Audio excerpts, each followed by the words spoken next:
Now, in the various discussions that I've been in, I'm often asked, saying, okay, you've done this a long time, so tell us, where do you think this relationship is going? Now, it's hard for me today, really, to put a limit on it, to define it, to even voice expectations. Because in every way, ask yourselves, many of you came, some of you would have come here more recently, many of you have been here longer, all of you have tracked the relationship, because this relationship is, after all, your own story. Ask yourself, what did you think 3 years ago, 5 years ago, 10 years ago? And would you not agree with me that today, in every way, this relationship has exceeded expectations? Which is why today we don't even try to define it. We actually keep raising the bars. We keep finding new domains.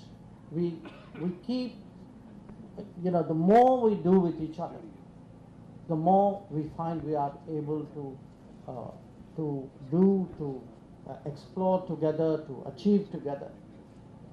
So for me, in this changing world, because the world is truly changing, if you look at the state of the world, the challenges before the world, the relationships of countries, I would say today India and the United States have moved to a position where we really see each other as very desirable, optimal partners, comfortable partners, with whom it's a natural instinct today to pick up the phone, or if you meet somewhere, to have a conversation, to share your anxieties, to explore your solutions.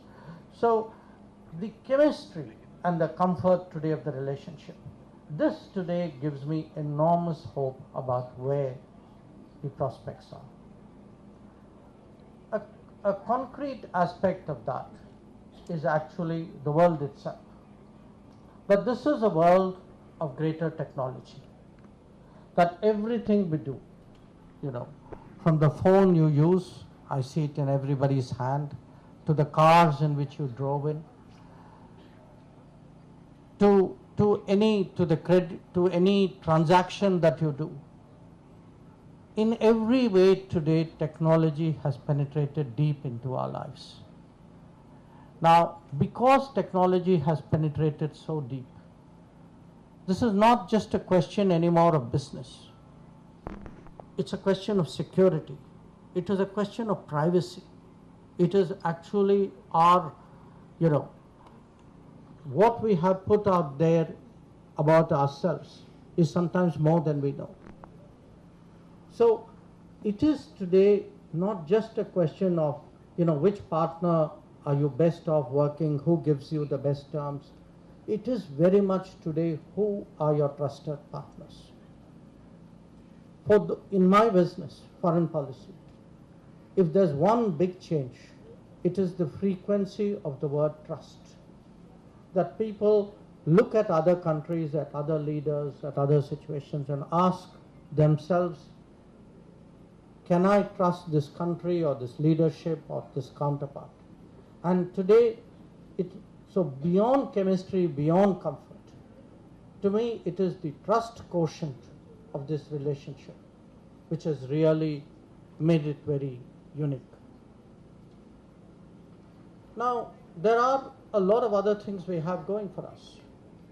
And again, I would say that many of the changes which are taking place in India are directly feeding into this relationship. And let me give you a few examples. I travel a fair amount within India.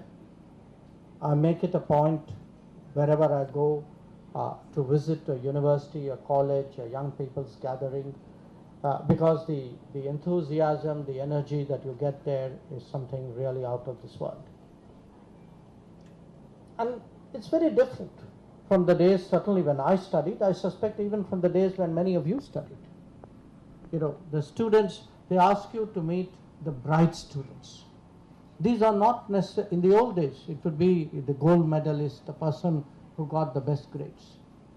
Today, if you go to an institution, they will put before you students who have patents, students who have done startups, students who today want to show you, take you around exhibitions that they have done. So we discussed, there were references made even to the, in the context of the Chandrayaan.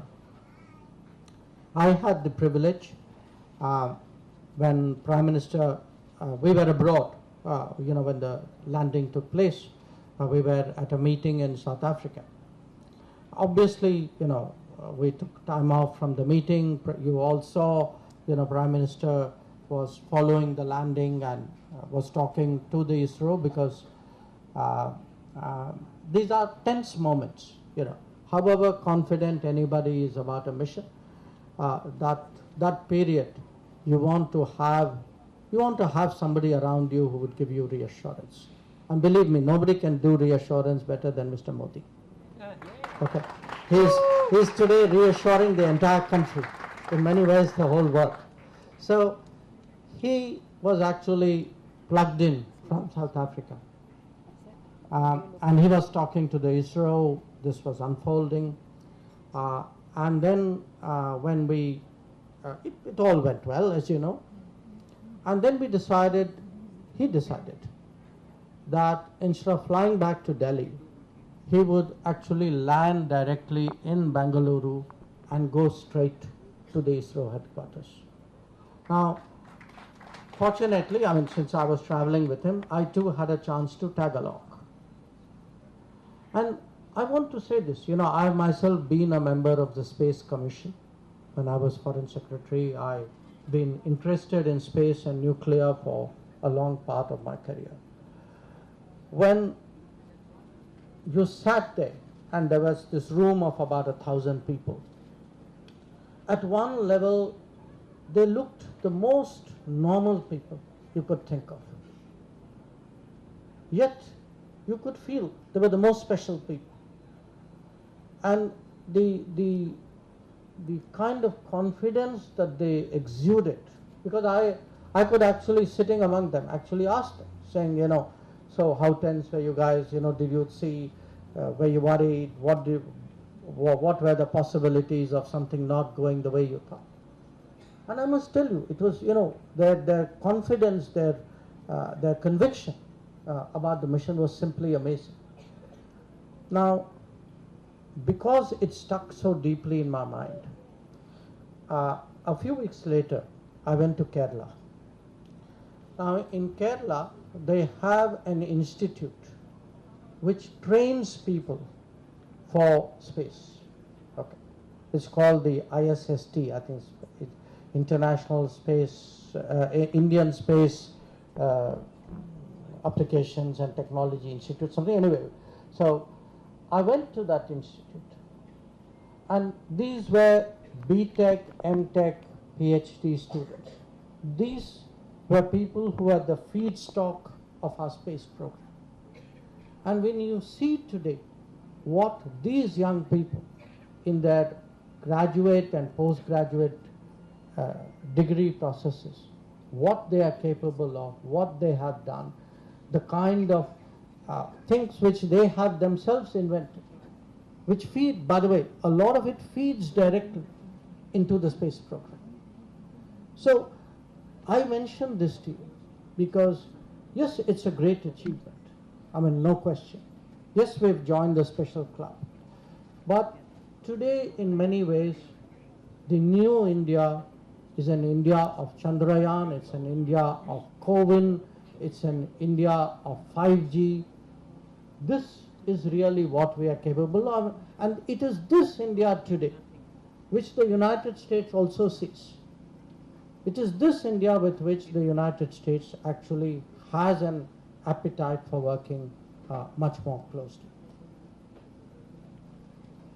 Now, it's an interesting discovery I made, that if you look at some of the recent things which India, we've done together, they all start with the alphabet I.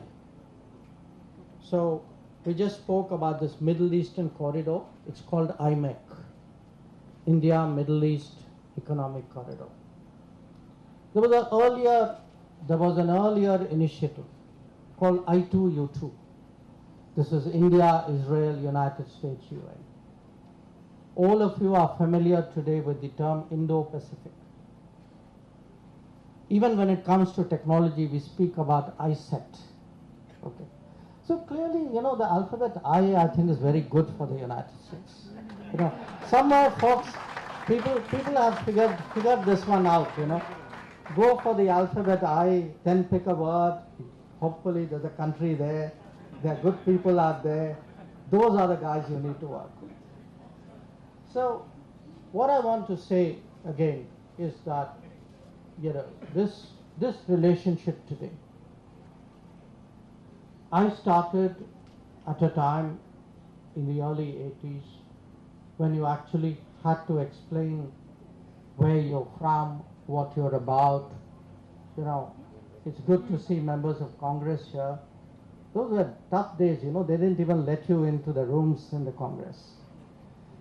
And at that time, there was no Indian American member of Congress at that time. But if one looks at the journey, how far we've come, and how deep this relationship, how broad this relationship. There is no department in the government today that doesn't have dealings with their Indian or American counterparts as they may be. But I think, as Nisha reminded us, this is not about government. It is something very much bigger. That when we, I see today the levels of interest in second level, third level, sometimes even rural area about the relationship. Again, I'll share with you an experience. We had gone back after Prime Minister Modi's visit. And many of you know I'm a member of Parliament from Gujarat. Okay. So, that's not the story. The story is still coming. So we hear, it's often, I'm sure it happens in the US as well, which is members of Congress, members of Parliament from a particular state gather together. So we had this evening in the Gujarat State House in Delhi. And there were a few ministers as well. Prime Minister was good enough to come. All the MPs are there. And then one of the ministers said, there's these folk singers, these people who twang something, they make up the words. It's like a song about what's happening in the world. Now, what was really amazing to me? Here was this folk singer, I think he was from Kutch. Okay, these are people who are, I would say, self-taught, self-educated, they make up things as they go along. And he started singing. He told Prime Minister Modi, saying, I want to sing a song about you. And then, when he sang the song, and my Gujarati had to struggle a bit to keep up with it, he sang actually, there was a bit about Prime Minister's America visit. That today, actually, if a visit to the United States, a Biden-Modi meeting, has entered, the boondocks of India, that if balladeers are making songs about this, that tells you something both about how actually connected we are to the world, but also today how much in people's mind this relationship matters. So once again, let me say it's great to be back. It's really wonderful to see so many of you, and I really thank the ambassador and his team for bringing you all together. But before I conclude, I do want to say, we are approaching Gandhi Jayanti. And I want to leave a thought with all of you. Mahatma Gandhi was I mean, to say he was an extraordinary man would be the understatement of the century. Okay. We often, we quote him. He said so many things so tellingly. But at the end of the day, if we ask ourselves, okay, so what was the message? The message at the end of the day was about doing the right thing, about doing the decent thing, about leaving no one behind. The Gandhiji's message is very complicated, but its essence is actually very, very simple. So, when we took up the G20 presidency, the responsibility, in many ways, I must say, that message was at the heart of our thinking. And I say that not just because we had a successful G20 summit. I think what we tried to do in G20, the underlying thinking, reflected what we are trying to do in India, what I think many Americans are trying to do in America, what we, India and America, should be doing with the world, which is to leave no one behind. Now, as a member of parliament, we have districts, even if you are not a directly elected member, there are constituencies or districts for which you have development responsibilities. The district which I have attached myself to is actually what we call an aspirational district called Narmada. I think everybody from Gujarat would certainly know it, but for others, I must say, it's the district with the tallest statue in the world, Sardar Patel's Statue of Unity. It's a district where, in many ways, it has a large population, tribal population. People have struggled with health, with education, with basic amenities. Today, it is among the fastest transforming districts of India. I mention this to you because what we tried to do in the G20, which was to get countries of the global south together, the countries facing problems, 125 of them, and ask them, saying, tell us what your problems are, because you folks are not going to be on the table when the G20 meets. Somebody has to put those problems before the G20. And we believe, as I said, it's the right thing, it is the decent thing, that your problems become the focus of the G20. So, the G20 is successful, not because, we found the right formulations on a matter as complicated as the conflict in Ukraine. The G20 is successful because we were able to shine the spotlight on the fact today that resources for education, for health, for development, for infrastructure are falling behind. That we speak about saving the planet, but we're not able to resource that dream. That we talk about technology, but do we actually have a vision of a digital public infrastructure which is so central today for a corruption-free, good governance world? And it is because we were able to get the G20 on the right issues. That, to my mind, is what, India's leadership, what India's contribution today is. And I want to recognize one thing, since I'm here standing before a lot of Indian Americans. Obviously, as the host, when things go well, the host always gets the credit. It's reasonable. But the G20 could not have come together if all the members of the G20 did not work for its success. I think particularly, I must say, because I am in this country today, the contribution that, the support and the understanding that we got from the United States to make a successful G20, I think that is something I would certainly like to recognize in public in Washington, D.C. So it may have been our success in a literal way, but I think it was the G20's success. To me, it was also a success of the India-US partnership. So once again, it's great to see all of you. I'm not quite sure what happens in the program, but I want to leave one last thought with you.